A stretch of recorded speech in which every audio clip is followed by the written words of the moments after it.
Në Gjirokastër kanë nisur ndërhyrja në disa monumente që rrezikojnë të shemben në qendrën historike të qytetit. Drejtoria e Kulturës Kombëtare thotë se qyteti historik ka nevojë për financime për ndërhyrje dhe restaurimit të shtëpive karakteristike disa qindra vjeçare. Opozita ka kërkuar që gjatë punimeve të ruhen vlerat autentike që mbrohen nga organizata botërore e monumenteve UNESCO. Korrespondenti Raymond Kola sjell hollësitë. Në Gjirokastër afrimi i dimrit sjell rrezikun për disa dhjetra banesa, monumente historike, disa qindra vjeçare. Mungesa e ndërhyrjeve ka sjell probleme, sidomos për konstruksionet dhe çatijitë me gur, një element kryesor i ndërtimit karakteristik të qytetit. Drejtoria e Kulturës Kombëtare ka nisur ndërhyrje shpëtuese në disa objekte, thot për Zërin e Amerikës drejtori i saj, Albert Kasi.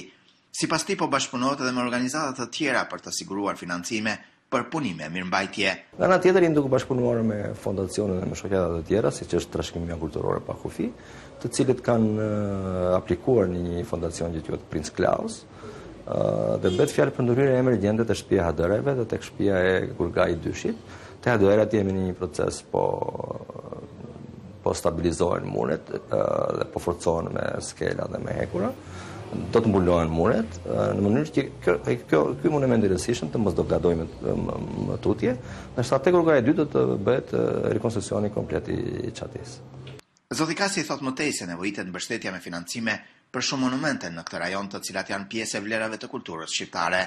Ai thotë se në këto monumente përfshihen edhe objekte disa qindra vjeçare të kultit, të cilat kanë nevojë për restaurime. Në lidhje me ndërtesat e kultit, shqetësimi është real, janë më mirë si thua kishat, por për sa i takon manastireve për shembull është një situatë pak më delikate. Do të kërkojmë dhe do duhet një vëmendje edhe më e madhe në lidhje me to.